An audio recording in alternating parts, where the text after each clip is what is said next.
여러분이 잘 아시는 마태복음 25장 21절 한 절 말씀을 우리 함께 봉독하도록 하겠습니다. 그 주인이 이르되 잘하였도다 착하고 충성된 종아, 네가 적은 일에 충성하였으며 내가 많은 것을 네게 맡기리니 네 주인의 즐거움에 참여할지어다 하고. 아멘. 누누이 말씀을 드리고 감사하고 기뻐하는 건 저의 가장 행복한 시간은 주님과 대면하여 말씀을 받기도 하고 묻기도 하고 또 심령에 있는 바를 아뢰기도 하는 묵상과 기도의 시간입니다. 사실 우리에게 계속해서 예언적으로 주신 말씀은 저의 생각을 가감치 아니하고 성령으로 주님이 말씀하며 또 여러분에게 전하고 그 안에서 양육, 성장하시길 바라는 주님의 100% 뜻입니다. 따라서 해주시면 고맙겠습니다. 적은 일에 정성을 다하라. 예, 충성이 아니라 정성을 다하라. 이렇게 하셨습니다. 자, 말씀은 이렇게 시작을 하셨어요. 적은 일에 정성을 다하라. 그리하면 큰 일을 아름답게 이루게 되리라. 이렇게 주제와 주님 마음을 우리에게 말씀을 했어요. 우리는 큰 것을 바랍니다. 큰 일을 이루려고 합니다. 근데 사실은 그것이 어디에서 시작이냐? 적은 일에서 시작이 된답니다. 그것도 적은 일을 했느냐 안 했느냐가 아니라 정성을 다했느냐 그러하지 아니했느냐가 큰 일을 맡기는 것과 그 큰 일을 하나님 편에서 아름답게 보시도록 이루게 되는 일, 그것은 적은 일을 정성을 다하는 것입니다. 근데 우리는 사실 항상 꿈에 젖어 있습니다. 물론 하나님 앞에 어떻게 살고 영광과 사랑을 어떻게 돌려드리냐의 꿈은 필요합니다. 그런데 그보다는 인간적인 마음에 더 큰 일들, 어서 속히 이루어져 큰 일들 이렇게 생각을 합니다. 그런데 가만히 보면 주님이 우리에게 주신 시간과 기회는 적은 일이 더 많아요. 아주 적다 생각하는 그 일들이 사실은 주님이 우리에게 주신 기회요, 지켜보시는 시험의 순간들이에요. 그래서 적은 일을 적당히 대충 소홀히 보내고 나서 큰 일을 기대하는 우리는 늘 허망해지거나 낙심하거나 혹은 어떤 상황이 왔을 때에 아름다운 결실을 이루지 못하는 실패가 거기에서 온다라고 하셨습니다. 여러분과 나에게 적은 일이 무엇입니까? 적은 일 혹은 작은 일. 그런 것들을 자꾸만 여러분과 내가 무시하거나 적당하게 흘려보내는 경우가 많아요. 그러므로 변화와 성숙과 성취를 놓치거나 지연되는 경우가 허다하는데 이것을 너희가 알지 못하는도다라고 하시는 거예요. 우리가 그걸 깨닫지를 못한답니다. 아마도 여러분과 나를 향하여 주님이 큰일을 맡기고 아름다운 성취를 이루시고자 하는 것을 계획 세우지 아니한 사람은 하나도 없을 거예요. 그런데 왜 더딘가 혹은 왜 무심코 일어나지 않는가? 먼저 적은 일을 맡기시고 적은 일을 통하여 우리가 이루어야 될 것들이 한마디로 엄청난 큰 성읍을 만든다고 합시다. 여리고 성벽 같은 이중 삼중의 성벽을 만든다고 합시다. 그런데 그 성벽을 만들고 성읍을 만드는 첫째가 조그만 벽돌을 굽는 일이에요. 돌멩이 하나를 캐켜서 조그맣게 벽돌을 만드는 일이에요. 이걸 못하면 여리고 성이 없고 예루살렘은 성읍이 없는 거예요. 근데 우리는 벽돌을 만드는 그 시간에 뭘 생각합니까? 어느 세월에 이 성벽을 다 만들며 이 화려한 도시를 우리가 세울 수 있으며 이렇게 마음을 먹는다는 거예요. 그래서 오늘 여러분과 나에게 두 가지 것을 말씀하셨어요. 적은 일에 정성을 다할 게 뭐냐? 첫째가 자기를 만드는 일에 정성을 다하라라는 것입니다. 주님은 여러분과 나에게서 세 가지를 섭리하십니다. 구원, 쓰심, 훈련. 즉 구원과 쓰심을 위하여 여러분과 나를 훈련을 하는데 이 훈련을 연단이라고도 하고 양육이라고도 합니다. 하나님의 섭리는 내 일생에 딱 이 세 가지를 향하여서요. 그런데 마지막 목적은 구원이요, 과정에서 쓰심이요, 그걸 위하여 훈련, 연단, 양육을 하신다 그 말이에요. 그래서 여러분과 나에게 주어진 이 방향을 향하여 중요한 게 뭐냐? 나를 만드는 거예요. 일을 하는 것이 아니라 누군가를 세우는 사역을 하는 것이 아니라 나를 하나님 앞에 만드는 일이 제일 먼저 여기에 정성을 다해야 한다라고 했습니다. 오늘 본문은 우리가 25장 21절 한 절만을 읽었습니다만 앞뒤 전후를 우리는 다 알고 있습니다. 2달란트, 5달란트 받은 종들은 가서 힘껏 일해서 남깁니다. 2배로. 그래서 거기에 대하여 오늘 본문은 잘하였도다 착하고 충성된 종아, 네가 적은 일에 충성하였음에, 그 충성이 정성을 다하는 것이랍니다. 내가 많은 것을 네게 맡기니 네 주인의 즐거움에 참여할지어다 라고 말했습니다. 그러나 1달란트 받은 자는 와서 이르되 주인이여 당신은 굳은 사람이라 심지 안 돼서 거두고 해치 안 돼서 모은 줄 내가 알았으므로 두려워하여 나가서 당신의 달란트를 땅에 감추어 두었나이다. 보소서 당신의 것을 가지셨나이다. 그러다가 아주 호되게 야단을 맞고 버림을 받게 됩니다. 오늘 우리들에게 있어서 하나님 앞에 달란트는 나 자신이에요. 내가 바로 하나님께서 주신 달란트요, 내가 충성할 하나님의 종이라 그 말이에요. 그래서 여러분과 내가 태어난 것과 살아가는 삶에는 자연인이에요. 그리고 죄인이에요. 즉 제대로 하나님의 진리와 말씀과 은혜로 다듬어지거나 변화되거나 양육된 사람들이 아니다 그 말이에요. 그런 사람을 하나님이 쓰신다, 영광을 거두실 충성을 한다, 안 된다 그 말이에요. 그런 일은 없다. 심지어는 어떻습니까? 구원의 약속은 있을지라도 구원에 도달할 수 없는 기질과 성품과 존재들이란 말이에요. 그렇게 해서 여기에서 보면 1달란트 받은 사람은 자기에게 주신 것을 가지고 개발, 변화, 성장을 이루지 않은 사람을 가르쳐 말하는 거예요. 땅에 감추었다는 건 뭡니까? 육신과 세상 일을 위하여 던져버렸다는 거예요. 그리고 하늘을 향하여 주인 되신 그리스도 예수 주님 앞에 자기를 만들어서 성숙시키고 온전히 받쳐질 수 있도록 안 만드는 거예요. 그래서 결국 주인 된 주님을 원망하며 변명을 하기 시작을 합니다. 여러분과 나의 양심 안에, 그리고 인생의 끝에서 주님 앞에 여러분과 나는 변명하거나 따지거나 악한 말을 할 수 있겠습니까?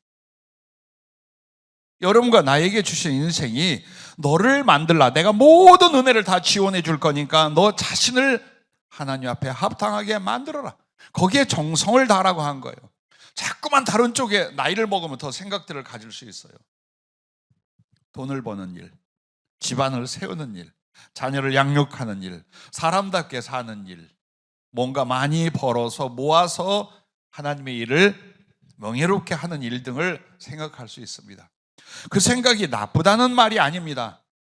그러나 자기를 만드는 것을 빼먹는다면 그건 다 허위입니다. 아무 의미가 없는 일들입니다. 만약 여러분이 앞에 열거한 일들 하나도 이루지 못했어, 궁핍하고 실패하자 같고 무능하게 산 것 같아요. 그러나 진리 안에서 여러분을 잘 만들었다면 여러분은 성공한 사람, 구원받는 사람, 하나님 앞에 영광과 사랑을 돌리고 받는 사람이 됩니다. 반드시 됩니다. 수없이 많은 것들이 우리에게 눈을 가리는 유혹들로 있어요. 뭐라도 이루면, 무엇을 좀 벌면, 모으면 아무것도 안 돼요. 여러분과 내가 모았어, 벌었어, 가졌어, 그걸 가지고 내 영혼이 하나님께 만들어지느냐? 절대로 안 만들어져요.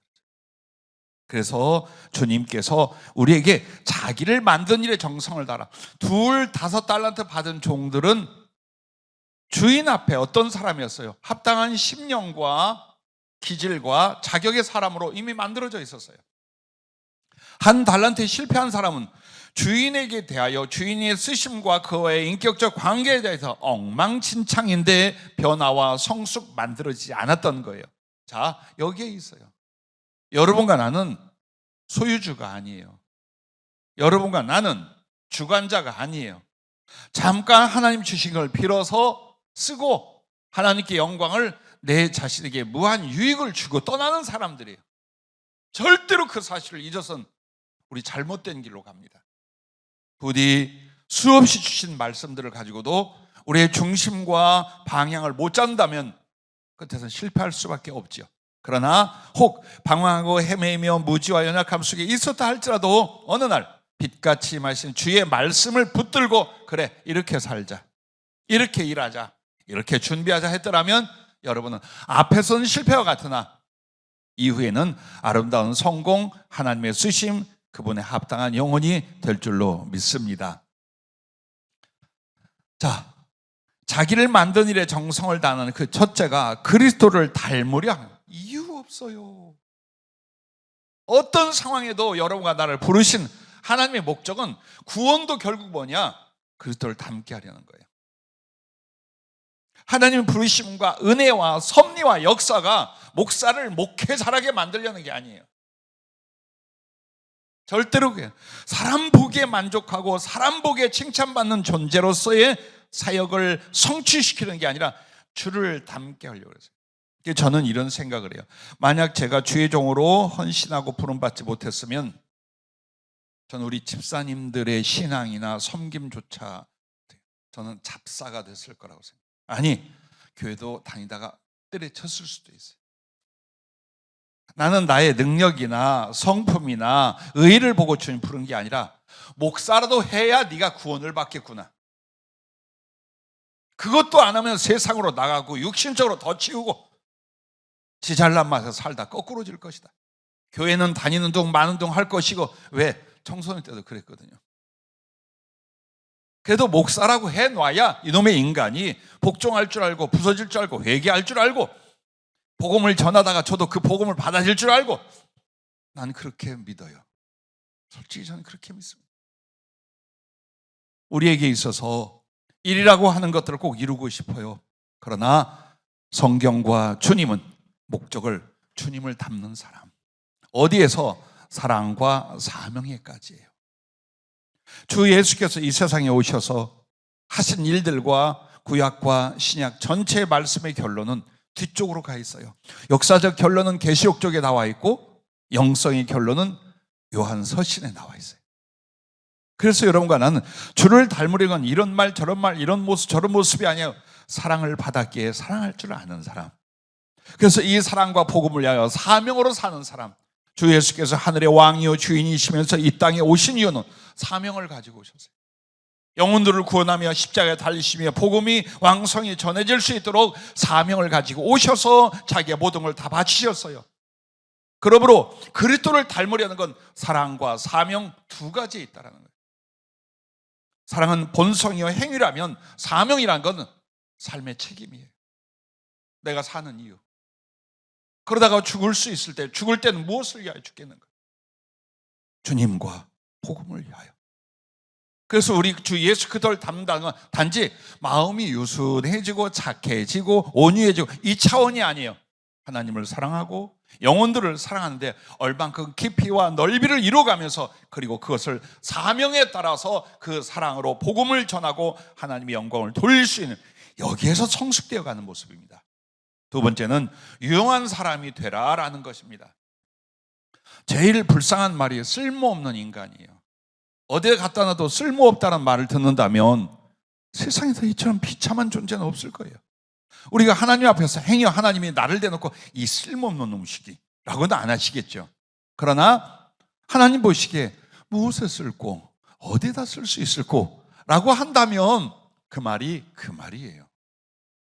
그러므로 여러분 자신이 하나님 앞에 내가 유용하게 쓸모있는 사람인지, 아니면 주님 앞에 가슴 아프게 하고 주님이 맨날 연단 다듬어야만 되는 그 존재로 있는지, 이걸 빨리 여러분과 내가 파악을 해야 돼요. 그래야 고생 끝 행복 시작이 됩니다. 그러면 주님 앞에 유용한 사람이란 짐작은 하건대 두 단어로 말씀해 주셨어요. 순종과 겸손이라고 했습니다. 하나님 앞에 복종을 익혀가는 거예요. 아무리 성질이 어떠니 감정이 어떠니 상황이 어떠니 그래도 주의 말씀이면, 성령님의 뜻이라면 꽉 자기를 꺾어서 삶을 180도 바꾸고 90도 각을 내고 자기를 버리기도 하고 세우기도 할 줄 아는, 이걸 평생에 만들었어야 되는 거예요. 근데 자아의 고집과 기질과 부정적 감정에 꽉 잡혀가지고 안 부서져. 그리고 여러분 이런 말 하지 마세요. 천성이, 내가 태어났고 환경이었다 말하지 말아요. 그게 아니라 안 만든 거예요. 자기 연민에 빠져서 자기를 밀어주면서 그런 기질이나 성품이나 말투나 예절 없음, 이런 모든 것들을 어떻게 하냐, 그냥 밀어주는 거예요. 자기가 그리고 조상 탓을 해. 내가 천성이 이렇다면 부모 욕하고 있는 거예요. 환경이 어떻고 과정이 어떻다고 부모 욕하는 거예요. 만약 하나님의 말씀과 성령 앞에 변화되지 않을 것이 있다면 하나님의 말씀과 성령보다 더 능력이 있는 것이 그 존재예요. 그런데 우리는 그 말씀과 성령으로 변화될 수 있음에도 내가 신앙의 삶이 이것이다 하고 나를 변화시키지 않아요. 그리스도를 닮는 일, 하나님께 쓰실 만큼 순종적이고 복종을 만드는 일, 그리고 겸손은 사랑과 앞에 가장 중요한 바탕이요 덕입니다. 그럼 겸손이 뭘까요? 주님과 사람을 더 나보다 귀히 여기는 거예요. 겸손한 척하는 것이 아니라 남을 귀히 여겨 높이 여길 줄 알아, 소중히 여길 줄 알아. 그래서 그들을 받들거나 섬길 수 있는 자세예요. 근데 이걸 만들려고 안 해요. 우리는 항상 재능과 학식과 돈을 벌어서 주의 일을 하겠다고 말합니다. 아니라니까요. 그걸로 일하는 게 아니에요. 하나님이 무엇인가에 맞춰 쓰고자 한다면 어때요? 거기에 맞게끔 만드는 거예요. 그게 바로 순종이에요. 아무리 욱하고 아무리 내가 기질이 있고 나의 습관과 사상과 고집이 있다 해도 주님의 말씀이요 하면 어때요? 무릎 꿇을 수 있어야 돼요. 스톱할 수 있고 엎드릴 줄 알아야 돼요. 근데 주님이고 뭐고 말씀이고 뭐고 설교고 뭐고 만약 행여라도 우리 속에 이런 게 일어난다면 아무것도 안 만들어지는 거예요. 그래서 주님이 쓰시는 게 아니라 복종을 위하여, 말씀 순종을 위하여 지금까지 연단만 하고 계신 거예요.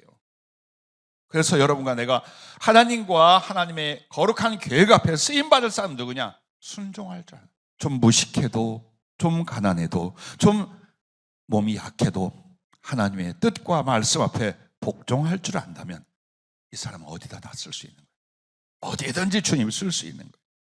그런데 자아가 살아있고 기질이 살아있고 성품이 살아있고 감정이 살아있고 고집이 살아있어요. 이걸 어떻게 쓸까? 어디다 갖다 놓으면 불씨가 되는데 홀랑 주변을 다 태워버릴 건데 어떻게 쓸까 도대체? 그래서 여러분이 스스로 물어보세요. 감정이 올라오거나 고집이 생기거나 혹은 자기의 어떤 사상이 있을 때에 주님 말씀을 들으면 나를 꺾습니까? 아니면 말씀으로 번민하다가 헤롯처럼 내 자아에게 져서 말씀을 버리는 사람입니까? 성령의 감화와 지시를 듣다가 달게 듣다가 내 자신과의 시험에 져가지고 그 성령님을 저버리는 사람입니까? 여러분과 나는 그걸 볼 수 있어요. 겸손 중요합니다. 만약 여러분과 내가 겸손이라면 남을 미워하거나 평가하거나 비판하거나 무시하지 않습니다. 왜? 나보다 더 나은 사람이야. 나보다 더 소중한 사람이야. 이게 기질과 성품 안에 만들어졌다는 뜻이에요. 그리고 하나님이라고 하면, 주님이라고 하면 어때요? 정말로 두려움을 가질 줄 아는 거예요. 그게 겸손이에요. 그래서 주님은 여러분의 학력과 물질과 여러분의 재능을 쓰시는 것이 아니에요. 순종이라는 것과 겸손이라는 부분을 쓰시기 때문에 유용하냐 불용하냐는 바로 이 두 가지에서 만들어진다라는 것입니다. 세 번째는 말씀과 기도로 만들라는 거야. 자기를 만드는 일에 정성을 넣는데 뭘로 만드느냐? 대부분 상담할 때 잘 안 된다고 말합니다. 안 돼요. 나도 알아요. 그 말씀이 옳아요. 왜? 나도 그런 부분이 있어요. 항상 말씀을 전할 때 기쁘면서도 두려운 건요, 내가 나 자신을 하나님 말씀 앞에 100% 만들기 때문에 이 말씀을 전할 수 있는 게 아니에요.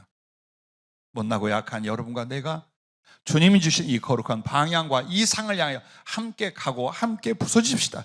그게 설교예요, 솔직히. 그래서 더 담대해요. 내가 이루고 여러분은 못 이룬다면 말을 못 끊을 거예요.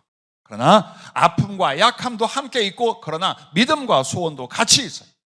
그러니 주의 말씀을 대언할 때 얼마나 담대하게 하는가. 다른 사람들은 오해를 해요. 야단치는 것 같다. 아니요, 가슴이 뜨거워서 그래요. 야단은 저기 목양실로 불러서 할 거예요. 자, 그 고민들 알아요. 우리는 육신을 가지고 육신의 기질, 성품, 습관으로 살아왔어요. 그런데 영의 말씀, 영의 지시, 영의 성품을 말합니다. 이게 되겠어요? 잘 안 돼. 예를 들어 짐승들어 사람이 되려 하는 것과 비슷한 말이에요. 그런데 좀 전에도 말씀을 드렸습니다만 말씀과 기도 안에서 그 진리가, 그 성령이 우리를 못 바꾸느냐? 바꿀 수 있어요. 그런데 혼자 고민을 하는 거예요. 나도 좀 입 좀 절제하고 싶었는데 입이 맨날 떠드는데 항상 남을 비판하거나 미워하거나 못마땅하거나 남의 잘못된 것만 골라. 이쁜 모습은 도대체 말을 안 해. 그것도 7년 내내 말해요. 12년째 말하고 있어요. 나 이거 바꾸고 싶어요. 조금만 저기 하면 마음에 오해가 들어오고 상처가 들어와서 죽을 것 같아요. 왜 나는 더 넓은 심령으로 품어주며 끌어안으며 넉넉히 넘어가. 이게 안 돼요. 조그만 일에 뒤집어지고 엎어지고 어느 세월에 내가 예수님의 분량까지 자라날까요? 수없이 많은 고민과 약한 것들이 있어요. 또 나에겐 죄성이 있어요. 죄에 대하여 저주하고 죄에 대하여 미워하지만 그 죄의 어떤 부분들을 내가 사랑하고 있는 것과 집착하고 있는 것도 있어요. 주님, 도대체 이걸 어떻게 하겠습니까? 그래서 막 자기하고 싸웁니다. 안 돼, 안 되느니라. 그리고 나서 결국 패배를 해요. 그래서 여러분과 내가 나를 만드는 일, 변화를 시키는 일은 어디에 쓰냐? 말씀 앞에, 기도 앞에 해야 된다는 거예요. 하나님 도우시도록, 성령이 도우시도록, 여러분의 진심만 하나님께 아뢰을 수 있고 나타낼 수 있다면 말씀의 역사, 성령의 역사가 반드시 내 안에 일어나게 되는 줄로 믿으시길 바랍니다. 그러므로 절대로 내 생각과 의지만으로는 나를 변화시키고 나를 만들어가는 일에 실패합니다. 여리고 성을 무너뜨릴 때에 기억나십니까? 어떻게 무너졌는지. 그냥 이스라엘 백성들이 그 여리고 성을 돌게 했어요. 돌으라는 말씀을 가지고 한 번씩 돌았어요. 마지막 때 왕창 돌았어요. 그리고 소리를 외쳤어요. 그랬더니 세계에서 가장 난공불락의 엄청난 그 성벽들이 와르르 무너졌어요. 이건 기적이라고 말하기만 위한 것이가 오늘날 우리에게는 어떤 영적 적용이 없는 말씀이가 아니요. 여러분이 그렇게도 깨지고 부서지지 않는 여리고 성벽이라고 합시다. 그러면 이스라엘 백성들에게 하나님은 돌라고 하는 말씀을 주셨고 마지막에 하나님을 향해 외쳐 부르짖는 기도가 있었어요. 즉 말씀을 순종하고 기도한다면 우리의 자아와 죄성과 기질이 부서지고 깨지고 주의 말씀을 영접하며 성령으로 다스림을 능히 받을 수 있다. 그걸 말하는 거예요. 여기에 신앙의 80%를 거셔야 돼요, 여러분. 그러지 않고 자꾸만 봉사에 관한 것, 일에 관한 것, 나의 삶 속에 성취할 것 여기만 매달려. 그럼 우리가 바뀌나? 내가 변화될 수 없다. 하나님 보시기에 쓸모가 없어요. 하나님 보시기에 구원에 어려워요. 하나님 보시기에 복을 주어서 즉 달란트를 더 주어서 쓸만하지 않아요. 그러면 연단이라 이 말이에요. 계속해서 연단하고 훈련한다 이 말이에요. 우리가 누구한테 진리 밖의 것을 이룰 수 있다고 생각하세요? 그래서 오늘도 주님과 나는 주님께서 저를 통하여 여러분에게 드리는 말씀은 이거예요. 자기를 만드는 일에 정성을 다하라. 그럼 정성을 다한다는 게 뭘까요? 세심하게 살펴 행하는 거예요. 세심하고 정확하게 살펴보는 거예요. 어떻게 해야 하나님 뜻대로 살 수 있을까? 하나님 말씀 앞에 내가 어떻게 변화되고 쓸모 있는 사람이 될까? 살펴보는, 이걸 덤벙 대충 넘어가요. 그 나의 문제가 뭔지를 몰라. 하나님이 나의 어떤 문제를 변화시키고 만드시고자 하는 것을 전혀 인지를 못하는 거예요. 그럼 분명히 염려나 두려움, 낙심이나 원망 이쪽으로 왔다 갔다 하면서 인생을 낭비하게 돼요. 잘 살펴보세요. 나란 존재의 단점과 장점을 하나님의 말씀과 그의 섭리와 뜻을 세심하게 살펴보는 거예요. 그리고 나서 마음과 힘을 다해서 이루어가는 거예요. 정말 마음을 다했느냐? 정말 내게 가진 힘을 다했느냐? 무엇을 위하여? 나를 하나님의 뜻대로 만들기 위해서. 안 한다는 거예요. 그렇게 마음을 다해? 안 해. 힘을 다해? 아니, 다른 일에 해.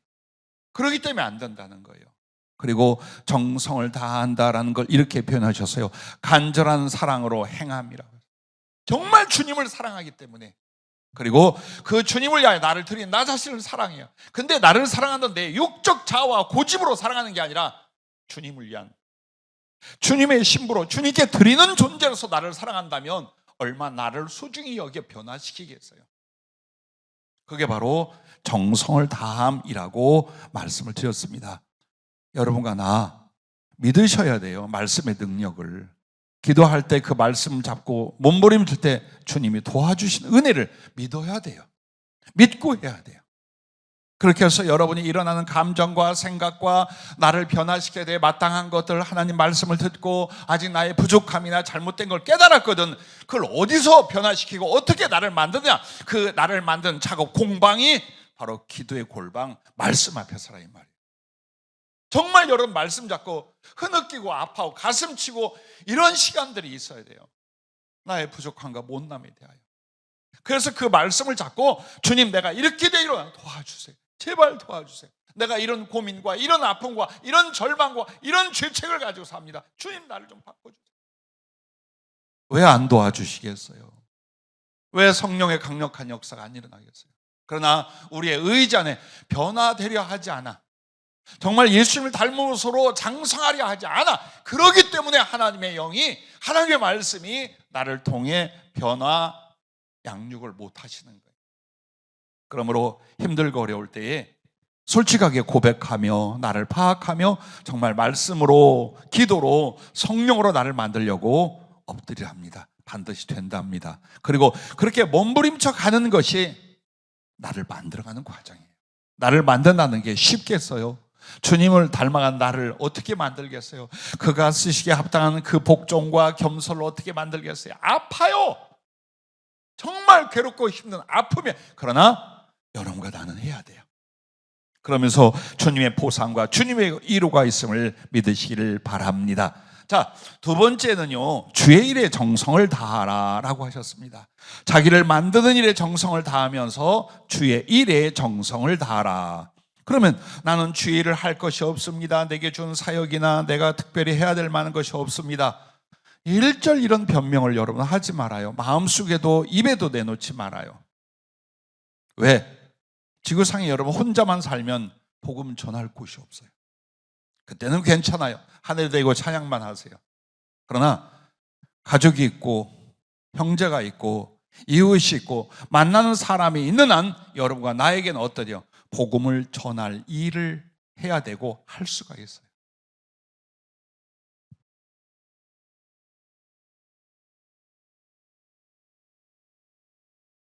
어느 날 주님이 저에게 목회를 그만두고 목사의 타이틀을 내려놔라 라고 한다면 합니다. 그러고도 복음을 전하라고만 합니다. 지휘꾼이 되든 막일을 하든 어디에 가서 뭘 하면서 살라 해도 지금처럼 합니다. 길거리에 나 앉아도 합니다. 왜? 그게 우리의 모든 것이기 때문이에요. 사는 이유, 그리고 주님을 사랑할 수 있는 최초의 것, 가장 위대한 것이에요. 그래 여러분과 나에게 있어서 꽤 오랫동안 신앙생활하면서 복음을 전하는 일을 사명으로 알고 있지만 전문이 되었느냐, 즉 전문가, 전문성을 갖게 되었느냐, 아니면 정말 아마추어 중에도 이제 입문 단계이냐, 이건 누구의 책임이에요? 내 자신의 책임이었던 거예요. 사는 게 바빠서, 너무나 어려워서. 그 일절 우리의 변명인 거예요. 한 달란트 받은 것처럼요. 우리는 누구를 만나든지, 그리고 하나님 말씀을 받을 때 여러분 두 가지로 받는 거예요. 내가 어떻게 살까와 어떻게 전할까, 두 가지로 말씀을 받는 거예요. 제가 가끔 우리 신학을 공부하는 사명자 주의종들이 그런 얘기를 해요. 나름대로 깨닫고 전하고 나눌 수 있는 지식과 지혜를 성령으로 받아 전하는 설교가 7,000편이 넘어요. 여러분과 나 만나서. 추리고 추려도 5,000편은 넘어요. 거기에서 나온 많은 지혜와 적용의 일들, 영적인 정의를 내려주신 지식들을 만약 여러분이 자기 자료로 만들었다면 성경 공부나 설교나 혹은 다른 사람들에게 이때 이렇게 저때 저렇게 전할 수 있는, 즉 나에게는 아무런 지식도 말씀도 없다고 해도 어마어마한 분량이에요. 자, 그리고 내가 주 앞에 살아오면서 정말 사명 목숨 하면서 복음을 전하는 일에 우리가 부딪혀 살아왔어요. 지식에 있어서, 가슴에 있어서, 사람을 다루고 붙드는 일에 있어서, 하나님의 뜻을 살피고 받아 전하는 일에 있어서 여러분과 내가 전문이 되려고 했다면 됐어요. 이미 됐어요, 여러분. 근데 안 한다는 거예요. 그저 어쩌다가 복음 전할 수 있으면 이렇게, 즉 이미 우리는 사명을 놓고 산 거예요. 난 여러분이 목회자와 그 과정을 가는 직분이 우리를 사명자로 만드는 게 아니에요.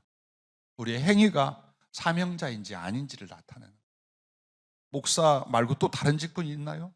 그럴지라도 여러분과 나는 그 타이틀을 받았기 때문에 사명자가 된 게 아니라 내 행위, 복음을 전하고 영혼을 살릴 그 행위가 나를 사명자로 만드는 거예요. 근데 그게 없어. 그렇다면 우리 직분은 우리를 심히 부끄럽게 하는 거예요. 명심하세요. 여러분과 나에게 시간이 그렇게 많이 있지 않아요. 그래서 평신도니 사명자 주의 종이를 가르지 말아요. 우리가 예수 믿고 하나님 앞에 가장 소중한 일이 예배 다음이 뭡니까? 복음을 전하는 일이에요. 근데 만약 여러분과 내가 어디에서 어떤 상황에 누구를 만났을 때에 말할 수 있습니까? 복음을 설명할 수 있으며 그에게 맞는 지혜로 적용할 수 있으며 이렇게 말하면 이렇게, 저렇게 말하면 저렇게, 이런 사람에겐 이렇게, 저런 사람은 저렇게. 그렇게 여러분들이 하나님의 말씀을 전할 수 있으며 동시에 그 사람들을 위로하거나 돕거나 양육하기 위한 지혜 등등, 가슴 등등, 이 모든 걸 포함해서 말하는 거예요. 거기에 대해서 여러분과 내가 정성을 다하여 준비했다면 지금 나와 여러분은 보다 더 높고 전문적인 복음의 일꾼들, 복음으로 쓰심을 받는 하나님의 사람들이 아니겠습니까? 그러므로 여러분과 나에게 수없이 많은 복음 전할 기회들이 있었어요. 전문이 되지 않으면 놓치거나 외면해버립니다, 우리 스스로가. 그래서 우리는 더 많은 영혼을 살리고 더 많이 주 예수 그리스도를 높일 수 있었지만 다 넘어갔잖아요. 다 넘어가 버렸어요. 그것은 하나님이 나에게 구원받을 사람을 붙여주지 않은 것이 아니라 우리가 구원할 수 있는 마음도 기능도 능력도 준비하지 않았더라. 그것이 옳지 않겠습니까? 주님이 유심히 지켜보신답니다. 사람을 만났을 때 정말 이 영혼을 구원하려, 복음으로 말미암아 하나님의 사람이 되게 하려 긍휼히 여기고 사랑하고 전적으로 마음을 쏟는지를 한 사람 한 사람 지켜보신대요. 그리고 그에게 맞는 상급과 그 일을 감당할 달란트를 결정하신답니다. 여기에 달려 있어요. 위대한 사람 없어요. 머리가 될 사람은 태어난 사람도 없어요.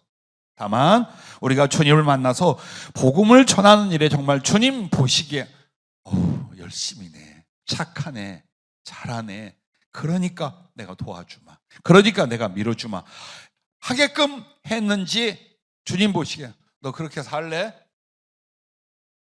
네 인생 그렇게 살래? 라고 걱정하고 아파할 수밖에 없게 살아왔는지, 우리가 이것을 결정하고 지금이라도 조금씩 바꿔가야 됩니다. 자, 두 번째는 섬기는 일에 최선을 다하라라고 했습니다. 여러분과 나에게 섬김이라는 건 전혀 육신적이고 세상적인 우리의 기질과 삶의 습관으로 안 맞아. 안 맞는 거예요. 솔직히 말하면 나를 위해 살지. 우선 내가 먹고 살아야 하고 내 필요한 걸 준비해야 되고, 그리고 어려운 사람들 지네가 오죽하면 어렵게 됐겠어. 아이고 그것도 극복도 못해? 맨날 질질 짜고, 그 정도 어려움 안 겪는 사람이 있어? 라고 할 수 있단 말이에요. 정신적으로, 물질적으로, 영적으로, 관계적으로 섬기는 일, 여기에 대해서 여러분과 나는 성품과 습관과 꿈이 만들어져야 된대요. 왜? 이게 하나님의 사람이에요. 하나님이 섬기는 분이셔요. 발 닦아주는 종이 되신 분이에요. 우리에게 가르친 것은 섬기는 일들이에요. 그런데 남을 섬기기보다는 섬김받는 일을 살펴보고 섬기는 일은 인색하고 안 된단 말이에요. 그래서 주님이 여러분과 나를 만들어가는 거예요. 어떤 사람으로? 자기 중심적 이기심과 인색한 사람을 베풀고 배려하고 관용하고 나누어 줄 수 있는 그리스도의 형상, 그리스도의 사명을 감당하는 사람으로 여러분을 계속 인도하시는 거예요. 그러나 두들겨 패서 팔다리 부러뜨리시지 않아요. 다만 받고 누리고 주님과 사랑할 걸 잃어버릴 뿐이에요. 섬기지 않을 때는.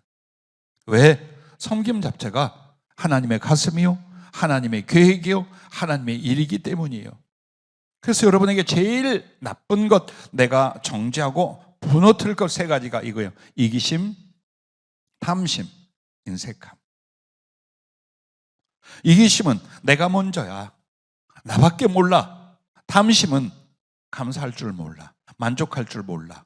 그래서 더 이쪽으로 가는 거예요. 인색함은 뭘까요? 아까워. 다른 사람을 섬기고 돕는 것, 다른 사람을 위하여 쓰는 건 아까워. 나와 내 자식과 가족을 위해서는 빚이라도 얻지만 남을 위해서는 아까워. 이게 인색함이에요. 그래서 그 사람에게 뭐가 오느냐? 냉정, 무관심이 와요.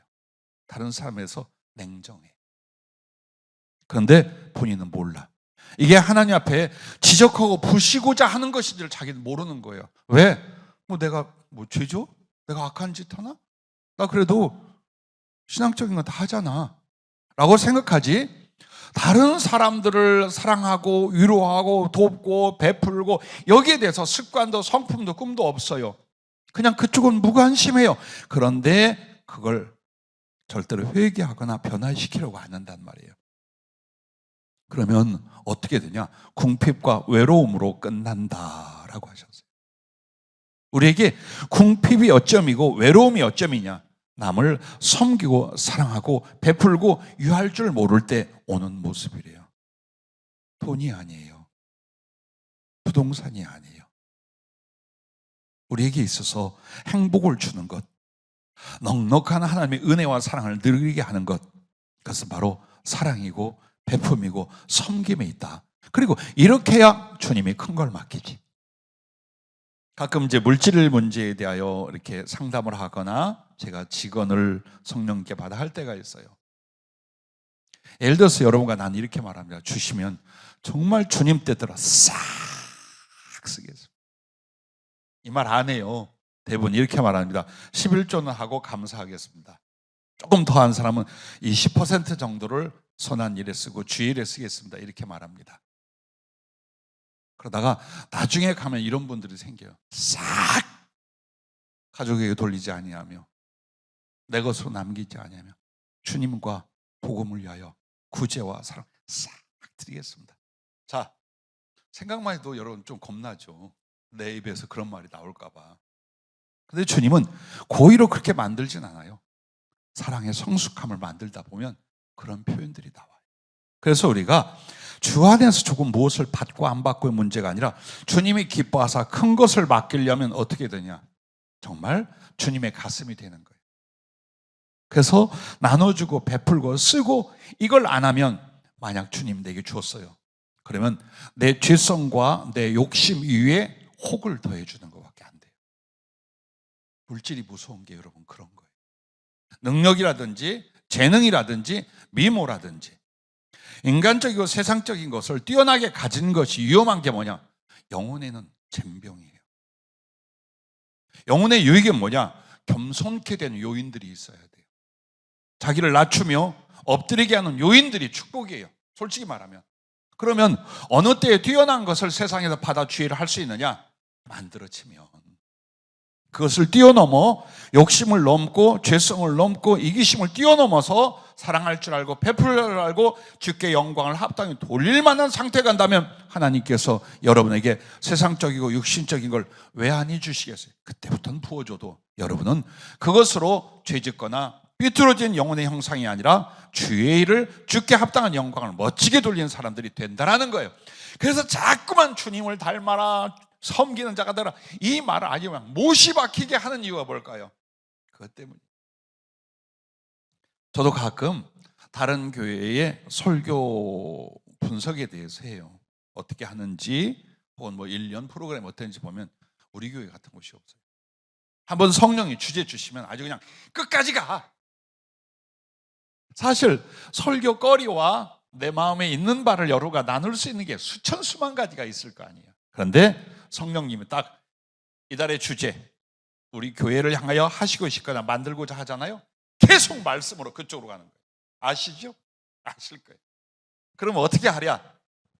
주님의 입을 닫게 하는 거예요. 왜? 순종해 버림으로. 화끈하게 주님의 뜻대로 우리가 변화되는 성숙되면 더 아름답고 더 깊은 진리 가운데 이끌어가며 그 말씀의 성취가 영혼 안에, 교회 안에, 우리의 섬김 안에 일어나지 않겠습니까? 할렐루야.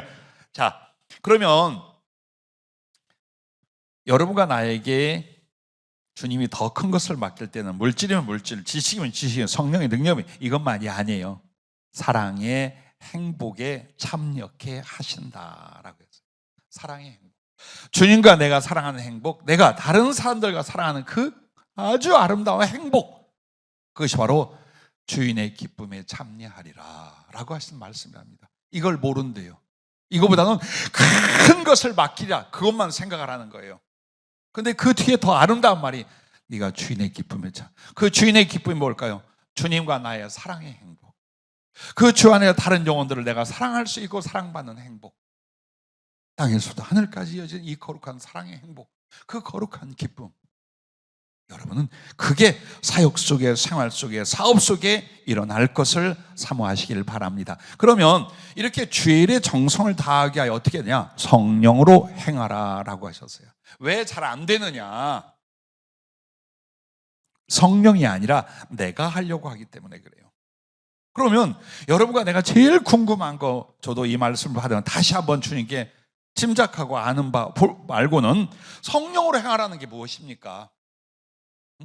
그럼 우리가 성령의 충만함이나 은사나 거룩한 그 동행과 교제의 기능이 없는 사람은 성령으로 못 살게? 이 성령으로 봉사하고, 성령으로 예배하고, 성령으로 기도하고, 성령으로 찬양하고, 이 성령으로 섬기고, 이거 어떻게 하라는 겁니까? 자, 이런 거랍니다. 첫째가 주님의 이름으로 행하는 것, 즉 주님께 받은 사랑으로 그 사랑을 이루어가는 주의 이름으로 행하는 거예요. 내 자신의 감정이나 생각이나 계획이 아니라 주님이 주신 것, 주님이 하라 하신 그 사랑을 내가 이루는 순종이에요. 그게 성령으로 행하는 것이랍니다. 두 번째는 심령에 주신 감동을 순종하는 거예요. 내 마음에 말씀으로, 성령으로 분명히 감화 감동합니다. 여러분에게 미워하라고 하세요? 분명히 사랑하라 할 거예요. 따지라고 하세요? 아니, 긍휼히 여기고 덮으라고 할 거예요. 이게 전부 다 내 생각이라고 생각하지 말아요. 선하고 옳은 하나님의 말씀이 나의 생각과 감정 혹은 판단 속에 떠오를 때는 이게 전부 다 성령의 감화라는 걸 여러분이 믿으셔야 돼요. 환상이 보이고 뭐 기적이 일어나야 성령이 하신 일이 아니에요. 제일 중요한 건 생각나게 하시리라 그랬잖아요. 요한복음에 성령이 임하시면 주님의 말씀이 생각나게 하시리라, 가르치시리라, 장래일을 말하시리라, 이렇게 말합니다. 즉 내 가슴 속에 세미한 음성이, 감동이 일어나기 시작해요. 여러분이 막 해가지고 누군가를 했다고 해요. 근데 성령이 계신 뭐라고요? 아니야. 왜 그 사람한테 그렇게 하니? 사랑으로 대해라. 네가 먼저 화해해라. 분명히 이게 양심에 떠올랐으면 그게 성령의 감동과 지시인 거예요. 근데 이걸 묵살하고 환상이 보이고 말씀이 들리기를 기대해요. 그런 일 없어요. 아니, 이 사람은 환상을 직접 봐도 순종 못해요. 내 가슴 안에 일어난 말씀, 그 말씀의 감화와 지시가, 그리고 양심의 깨달음이 성령님의 첫째 작업이고 역사이셔요. 그걸 통해 하는 거예요. 남을 봉사하고 복음을 전할 때 지금 내가 한다라고 못해요. 내 기분대로, 감정대로, 상황과 시간, 형편대로 허무하고 말면 많은 거야. 솔직히 말하면 해도 내 이름으로 해. 내 잘난 맛으로 하고, 나한테 감사하는지, 나한테 영광을 돌리는지, 칭찬하는지, 무시하는지, 이거 봐요. 그걸 보는 게 내가 하는 거예요. 근데 성령으로 행하라는 건 주님의 이름으로, 주님의 사랑으로 행하셔 심령에 주시는 감동에 대한 순종으로 하는 것이요, 그 다음에 기도하며 말씀을 따르는 거예요. 기도하면서 주님 말씀, 아하, 주님이 이렇게 말씀했지, 주님이 이렇게 하라셨지 하고 여러분이 그대로 행동하게 될 때, 이게 바로 성령으로 행하는, 이 사람들에게 더욱 성령 충만하게 하시고 합당한 봉사와 충성을 이루도록 하나님이 지원을 하신다라고 약속하셨습니다. 자, 말씀을 맺습니다. 그리하면 자기를 만드는 일에 정성을 다하고 주의 일에 정성을 다하면 어떻게 될까요? 오늘 마태복음 25장 21절 말씀처럼 그 주인이 이르되 잘하였도다, 착하고 충성된 종아, 네가 적은 일에 충성하였음에 내가 많은 것을 네게 맡기리니 네 주인의 즐거움에 참여할지어다. 즉 변화와 성장을 크게 이룬다 그랬어요. 예를 들어 여러분과 내가 1년만 해봐요. 말씀 잡고 정말 그런 마음과 그런 말과 그런 행동으로 1년만 해봐요. 얼마나 아름다운 성장이 일어나겠어요. 평생에 이루지 못한 믿음의 성장, 그리스도를 닮아가는 그 아름다운 성품과 삶의 변화 일어나요. 분명히 일어나요. 그래서 주님이 그걸 크게 이루신다. 적당함, 무관심, 변명함은 결코 변화와 성숙이 없다라고 하셨습니다. 오히려 외식과 위선의 완고함으로 굳어지게 됩니다. 자, 두 번째는 구원과 하나님 쓰심에 합당한 그릇이라는 겁니다. 여러분, 구원을 너무 쉽게 생각하지 말아요. 몇 마디의 고백으로 얼마간의 교회 다님으로 다 구원이 성취되는 거 아니에요.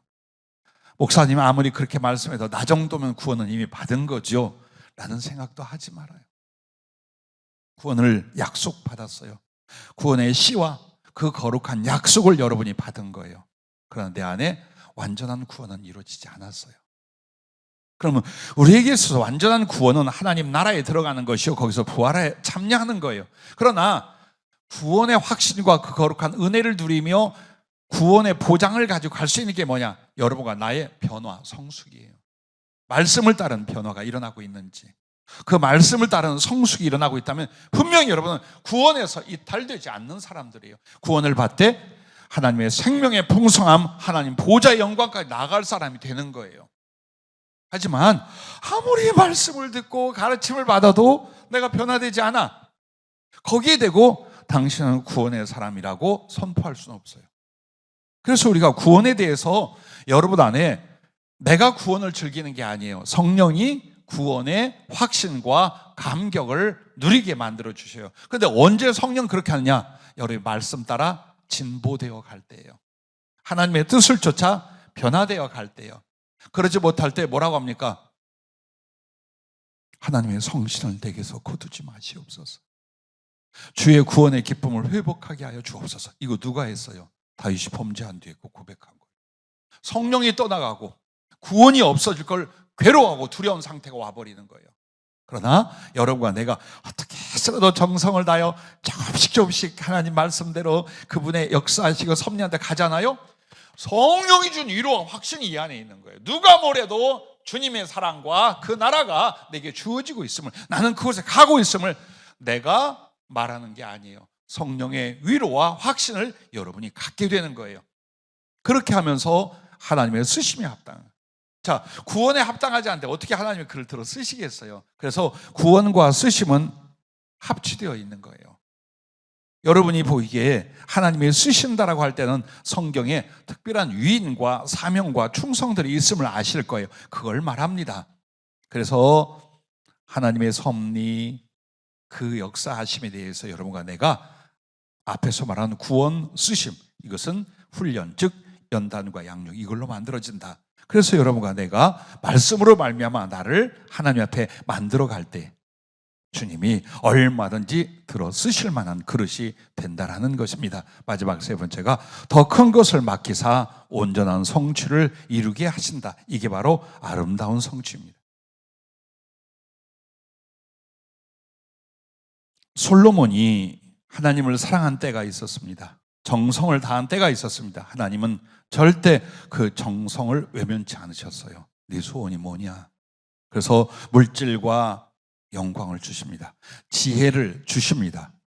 그랬는데 그걸 가지고 어떻게 됩니까? 점점 육신적이고 세상적으로 치우칩니다. 여러분이 잘 아는 전도서를 보면 정말 가슴이 아프게 합니다. 왜 굳이 그걸 알려고 했어요? 왜 인간의 쾌락이 어디까지인지를 알려고 했어요? 왜 술 취함과 경제와 농사 짓는 것과 사업하는 것과 이 모든 일을 왜 알아야 하는 거예요? 그 지혜를 가지고 그쪽으로 영원히 관심을 갖고 욕망을 품기 시작을 했어요. 하나님이 주신 알아요. 그 거룩한 지혜가 있고 부귀 영광이 있었어요. 그럼 이걸 가지고 어떻게 더 선한 일에 백성들을 위하여 혹은 하나님의 영광을 위하여 하나님의 기뻐를 위하여 멋지게 쓸 수 있었잖아요. 이게 안 되는 거예요. 왜 안 됐을까요? 그릇이 안 만들어졌던 거예요. 솔로몬에게 아무리 많은 걸 보여줘도 우리는 보는 거야. 솔로몬 나 자신이라고 보세요. 앞에 말한 자기를 만든 일과 주의 일에 정성을 다하여 이 그릇이 안 만들어졌을 때 만약 지혜가 오고 물질이 오고 능력이 왔다, 솔로몬처럼 된다는 거예요. 그러나 요셉을 보세요. 요셉은 그냥 하나님 말씀과 비전만을 받았어요. 그리고 13년 동안 종살이 감옥살이를 했어요. 원망할 만하죠. 타락할 만하고 신앙 무너질 만해요. 그럼에도 그 중심을 거기서 만들어요. 여러분, 보디발의 집에서와 감옥에서 그가 뭘 했는가를 몇 줄 나와요. 보면 섬기는 일, 사랑하는 일, 성실하게 최선을 다 합니다. 그렇게 하나님 앞에 그가 13년 동안 뭘 말한 거예요? 만들고 성숙했어요. 그 부분. 그래서 애굽이라는 제국의 모든 실권을 가지고 물질적으로, 경제적으로, 혹은 뭐 권력이나 무력에 있어서 모든 걸 다 다스리게 만들었어요. 안 바뀌잖아요. 타락 안 해. 응? 자기 욕심 부리고 자기 집안을 위해 쌓지 않았어요. 다 바로에게 돌리고 다 백성과 심지어는 이웃 나라 사람들을 살리는 일에 그의 모든 지혜와 주어진 여건과 능력을 씁니다. 이거예요. 이렇게 쓰시는 게 아름다운 쓰심이라. 이걸 위해서 여러분과 나에게 오늘도 주님은 이 말씀 통해 우리에게 비전과 약속을 주신 줄로 믿습니다. 기도하겠습니다.